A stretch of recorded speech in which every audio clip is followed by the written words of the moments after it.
UCN news लगातार मतदाताओं की राय जान रहा है। जनता उम्मीदवारों की पसंद के साथ अपने चुनावी मुद्दे भी बता रही हैं। इसी कड़ी में हमने नागपुर में खास तौर से ई रिक्शा चालकों से बात की और नागपुर में किस उम्मीदवार का माहौल है ये जानने की कोशिश की। लगता तो मोदी से है, बट आने को नहीं होना।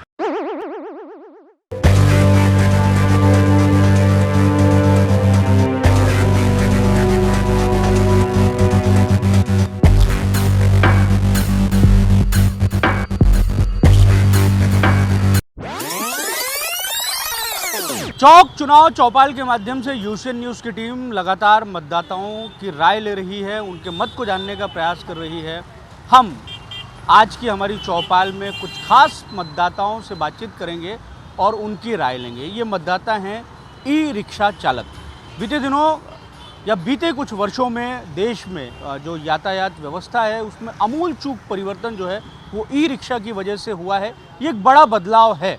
इस बदलाव को ई रिक्शा चालक किस तरीके से महसूस करते हैं और आखिर उनकी नज़र में नागपुर से कौन चुनाव जीत रहा है ये हम जानने की कोशिश करेंगे। हमारे साथ एक ई रिक्शा चालक है। ये बताओ कि ये ई रिक्शा आप चलाते हो, इसकी वजह से जीवन में कुछ बदलाव आया? अब बदलाव तो आया हुआ है। क्या बदलाव आया? वही थोड़ा सा रोजगार मिला बस, बाकी और कुछ नहीं। बाकी और कुछ नहीं। ये बताओ नागपुर में किसका माहौल है, क्या लगता है आपको कौन जीत के आएगा? लगता तो मोदी से है, बट आने को नहीं होना। अरे मोदी तो देश में है, नागपुर में तो गडकरी है, कौन जीत के आएगा? गडकरी जाएंगे। गडकरी आएंगे। क्यों आएंगे? बदलाव दिख रहा ही है नागपुर में उनके वजह से।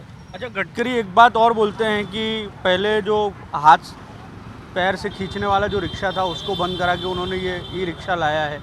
इसकी वजह से कुछ बदलाव हुआ है? जो रिक्शा चालक है उनमें कई लोगों को जॉब भी मिल गया इसके वजह से। बेरोजगार लोग थे, उनके वजह से जॉब मिल गया उनको। और रिक्शा चालक है, हम उनसे बात करेंगे। हमें ये दिख रहा है कि एक महिला ई रिक्शा चालक है, हम इनसे बात करेंगे। ये बताओ आप ई रिक्शा चला रही हो, कब से चला रहे हैं? सर मेरे को दो साल हो रहे। 2 साल हो गए आपको। क्या लगता है नागपुर में क्या माहौल है, कौन जीत के आएगा? कोई भी आए, हमारी ड्यूटी चली गई है कोरोना में। वो रेलवे स्टेशन साफ सफाई की, अभी तक हमको लिया गया नहीं। कोई मंत्री नहीं बोलता, किसी के आमदार के पास जाओ वो भी बोलता काम करेंगे, लेकिन अभी तक हमारी सुनवाई नहीं हुई।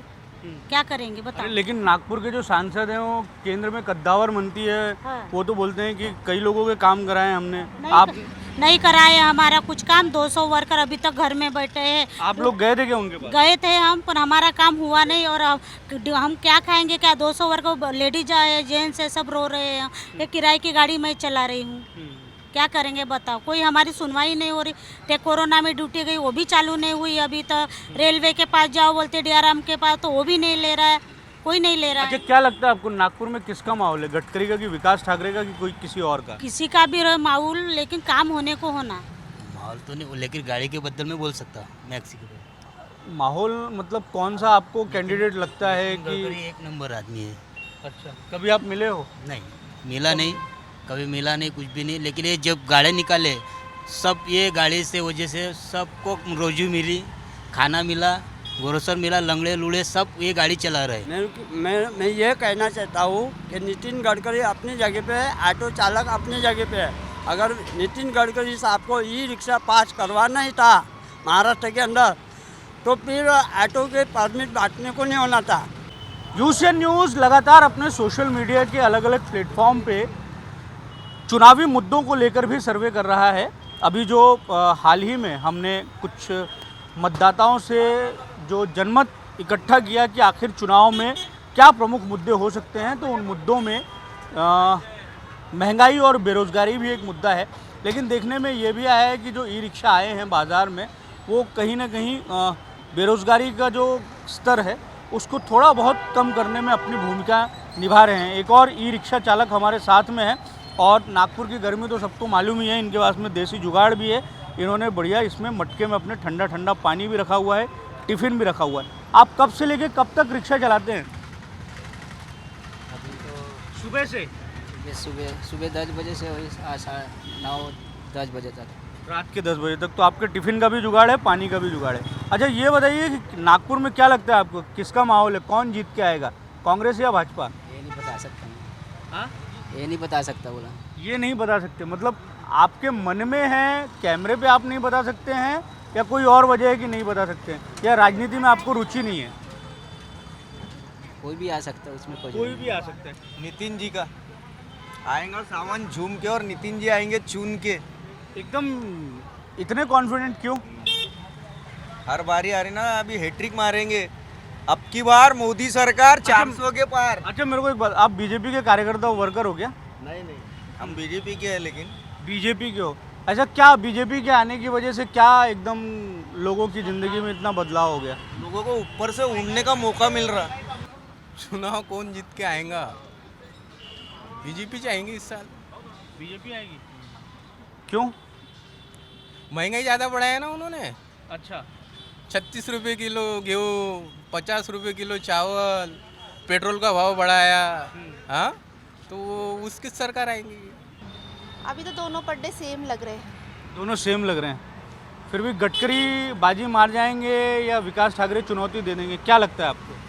चुनौती स्वीकार करेंगे वो, क्योंकि जहाँ नितिन जी से कुछ गलतियाँ हुई है रोड के समय में। अच्छा, क्या गलतियाँ हुई हैं? अब वो तो उनको भी पता है, अपन नहीं बोल सकते। अच्छा, तो वो जो गलतियों के कारण शायद वो मात खा जाए इस बार। गडकरी जी, नागपुर में तो गडकरी जी, 1 and 1 गडकरी जी। क्यों? ये उन्होंने विकास के काम बहुत किए हैं और लोग, वो एक अच्छे इंसान है, उनकी सोच अच्छी है, उनके विचार अच्छे हैं, उनकी विचारधारा अच्छी तो है। आपको कैसे मालूम पड़ा कि गडकरी जी के विचार बहुत अच्छे? कभी मिले आप? मिले नहीं है पर देखा है उनको, यानी कि उनका काम देखा है। और वो आते इधर मोमिनपुरा, मैं मुस्लिम हूँ, मेरा नाम इमरान शेख है, तो आते मोमिनपुरा। उनका ऐसा है, सबका साथ सबका विकास, वो जाति भेद नहीं करते। ये हमारे को यानी कि दिखता है उनके बॉडी लैंग्वेज में। और करते भी है वो। अच्छा, तुम यार पहले हमारे दर्शकों को बता दो कि मैंने तुम्हारा नाम पहले नहीं पूछा और कहाँ रहते हो ये भी नहीं पूछा, तुमने अपने मन से बताया कि गडकरी आएंगे। लेकिन बहुत सारे लोग ऐसे कहते हैं कि मुस्लिम ये कह रहे हैं कि गडकरी को वोट देंगे, लेकिन असल में कोई वोट देगा नहीं गडकरी को। नहीं, ये गलत है, ये गलत बात है। वोट सिर्फ गडकरी जी को ही जाएगा। आप देख लेना, वो 5 लाख ज़्यादा मतों से जीत के आने वाले। हाँ, इतना कॉन्फिडेंट? हाँ, इतना कॉन्फिडेंट तो गडकरी खुद नहीं है। वो तो बोल रहे हैं कि 75% वोटिंग होगी तभी मैं जीत के आऊँगा। बीजेपी में अगर से कोई नेता यानी कि किसी को कोई लाइक किया जाता है तो वो है सिर्फ गडकरी जी। चौक चुनाव और चौपाल के माध्यम से यूसेन न्यूज़ की अलग अलग टीमें पूरे विदर्भ भर में घूम घूम कर मतदाताओं की राय अपने दर्शकों तक पहुंचा रही है। मतदाताओं की अलग अलग राय है, लेकिन लोकतंत्र में मतदाताओं की राय बेहद ज़रूरी है। ये सिलसिला इसी तरह जारी रहेगा चुनाव तक। कैमरामैन अतुल गवई के साथ दिव्येश द्विवेदी, यूसेन न्यूज़, नागपुर।